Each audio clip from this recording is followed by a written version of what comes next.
there, guys.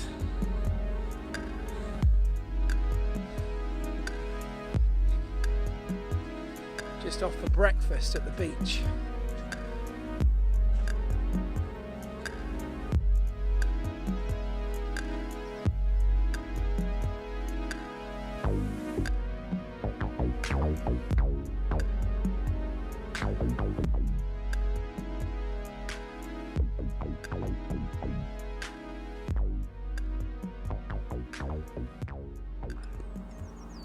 Right, Lex and Leo, the teenagers, still fast asleep, I can guarantee that for sure.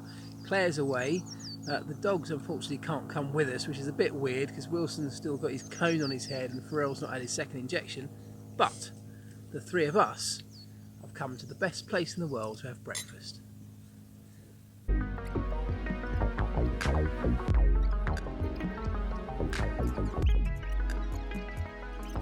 So, what a beautiful day, first of all. I hope you've all enjoyed your bank holiday.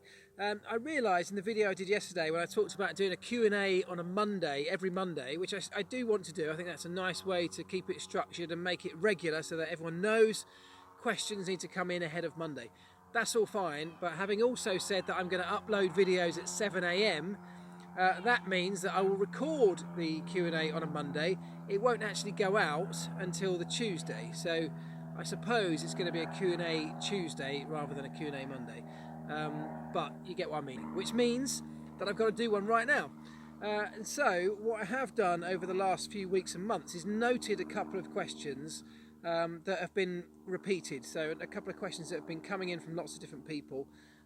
What I haven't done, stupidly, is written down who sent me these questions. So apologies for this particular video that I can't particularly shout out the people who've asked the questions. So I'm answering this generically. In future, I will screen grab the question as I've done before, give you a shout out so that you know this answer is for your particular question. But let's give it a try. Okay, so one of the questions that comes up an awful lot, and I've tried to answer this, but I've answered it so many times in the comments section myself, is what I do for Sky Sports. Lots of you, I know that lots of you who have Sky Sports see me on the F1 Report show regularly, which is one of the things I do, which is the midweek show, but you don't see me on race weekends, and lots of people ask why.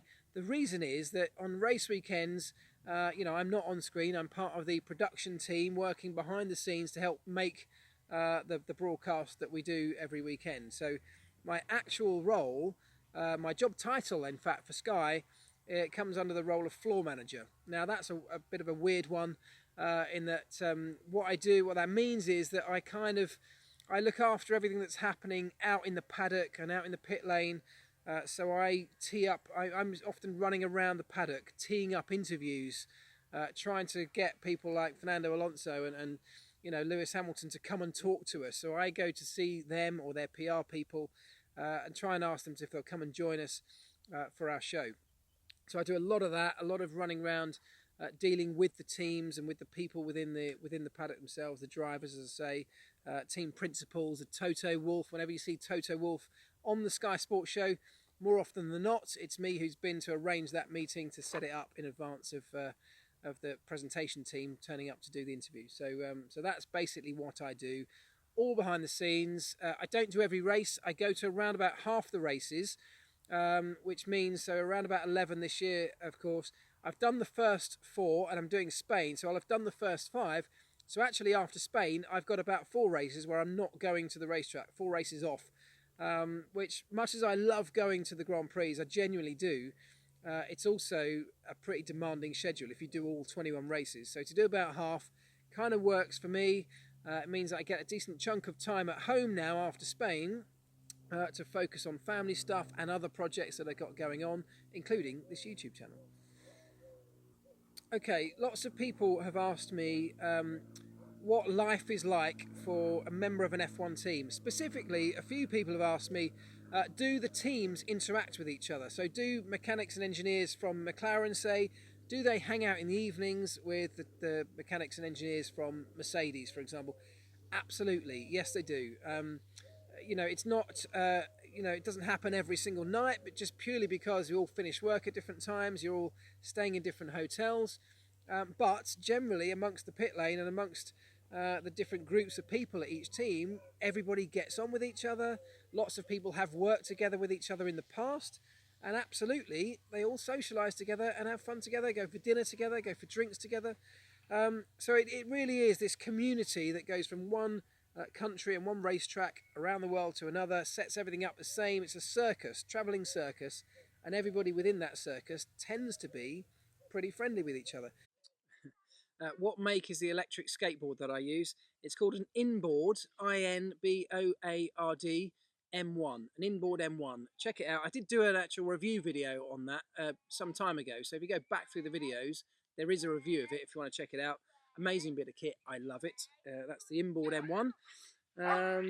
Okay, lots of people ask me, well, two questions into one here. Where would I love to see Formula One go as a new venue that we don't go to yet? And which of the old venues that's no longer on the calendar would I love to see brought back? So, first of all, I mean, I love the fact that Liberty are looking at expanding the calendar into new places. And I know that expanding the number of races brings a whole new number of challenges. They're talking about trying to get it to 24 races in a fairly short period of time.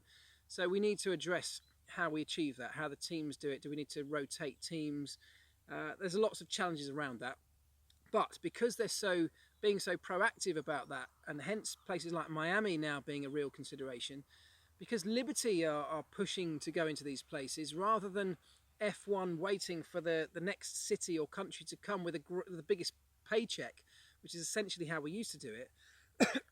There's much more scope for these countries and these cities to be able to achieve a Formula One race. It's much less just about the bottom line of paying the biggest bucks to achieve it. Liberty, for example, have a big interest in getting Formula One into America to break that American market. And so that makes it much more accessible for American promoters to try and bring a Grand Prix to those venues. So New York, obviously another one that's been talked about. That would be amazing. I would love to do that. I went there in Formula E. It was a great event. But the other one I'd love to see is South Africa.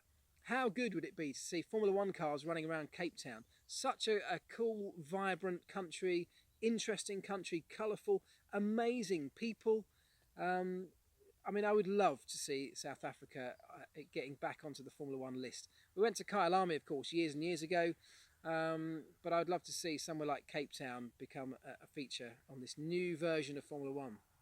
And in terms of the old races that no longer exist, I would love to see the old Nürburgring come back. I mean, I know this can't happen. This is a fantasy idea. The old Nordschleife, which is incredibly long, incredibly tight and twisty, banked corners, hills, ups and downs. It's got everything.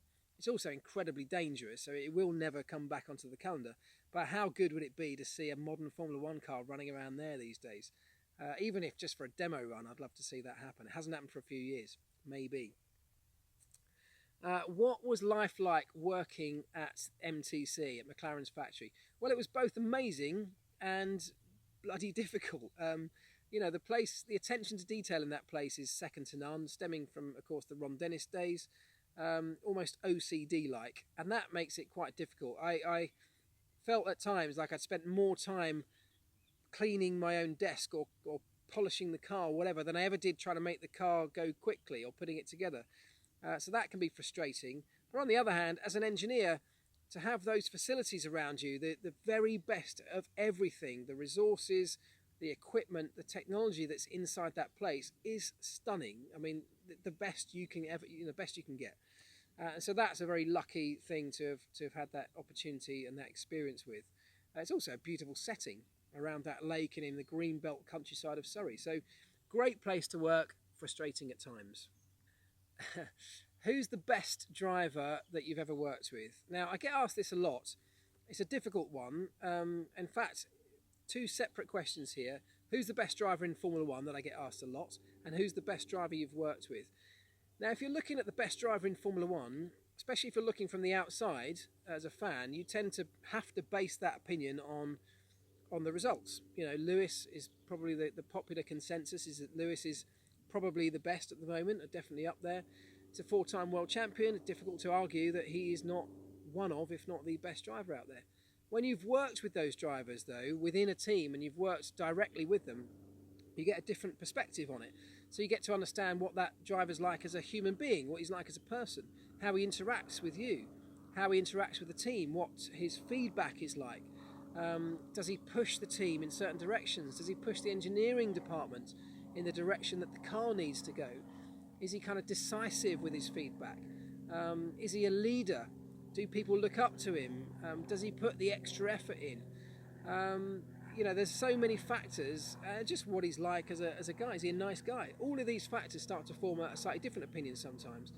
Having said all that, my actual opinion, having worked with some amazing drivers, I've been very lucky over the years, is that probably Lewis and Fernando are the two best drivers that I've had the pleasure of working with.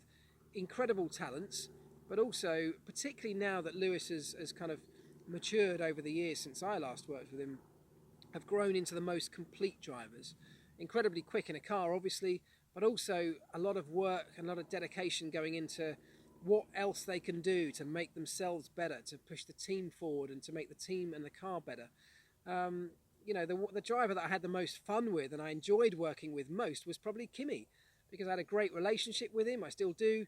I see him as a friend, and I had a lot of fun with him back then. Back in the day, he was probably the quickest driver that I'd ever worked with at the time.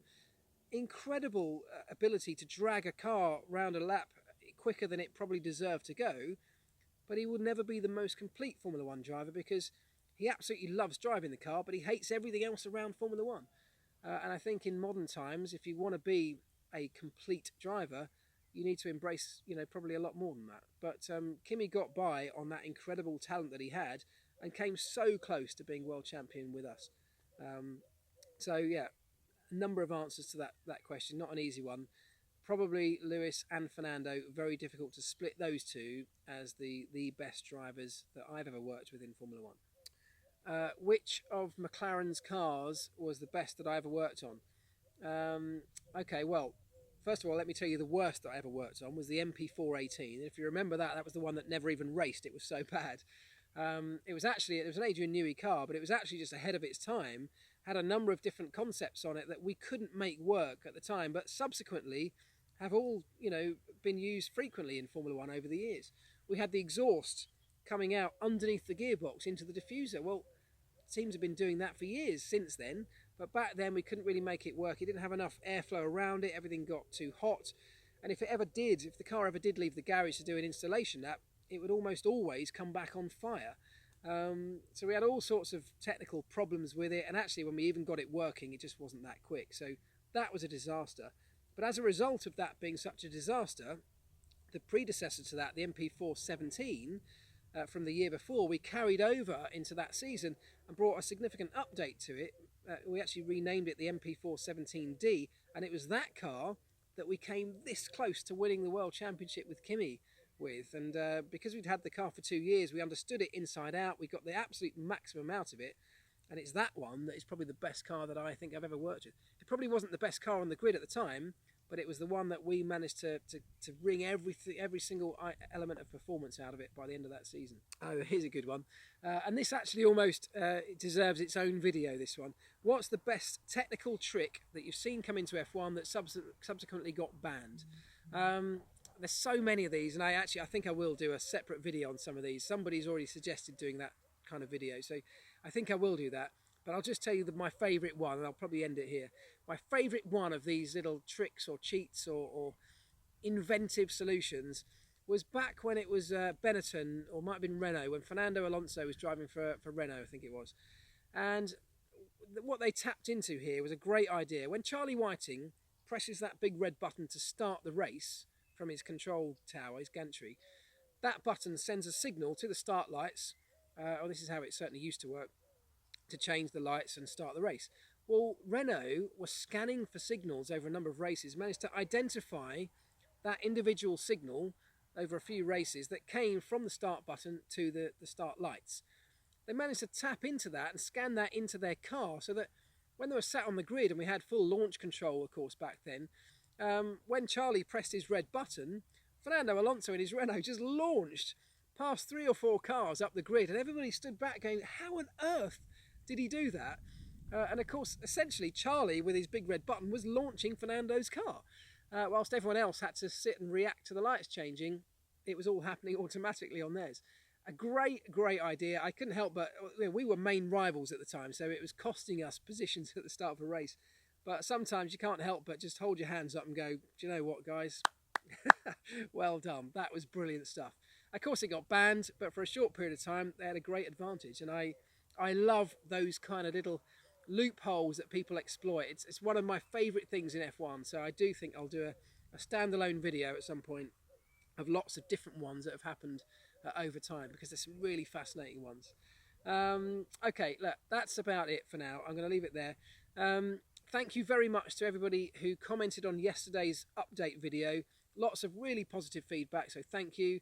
Lots of people saying that I talked about doing this regular upload at 7 AM every day. Lots of you saying that actually the time doesn't matter to you, because you hit the notification bell just down here somewhere and it pings up on your computer or your phone to let you know once I've done an upload. So if that doesn't matter, then maybe that's fine. Maybe I'll just go back to doing them as and when I can, and as and when the internet connection allows, and that kind of thing. As I say, the Q&A will appear on a Tuesday rather than a Monday, but get your questions in now for next week. Apologies if I didn't manage to get to any this week. I keep forgetting to say this, but hopefully you'll do it anyway. Like the video, please, if you've liked it. Do hit share as well down here somewhere. Share it amongst your friends, and subscribe to the channel if you're not already. Hit the bell, the notification bell, if you want to be notified every time the upload happens. Thank you very much. I will see you tomorrow.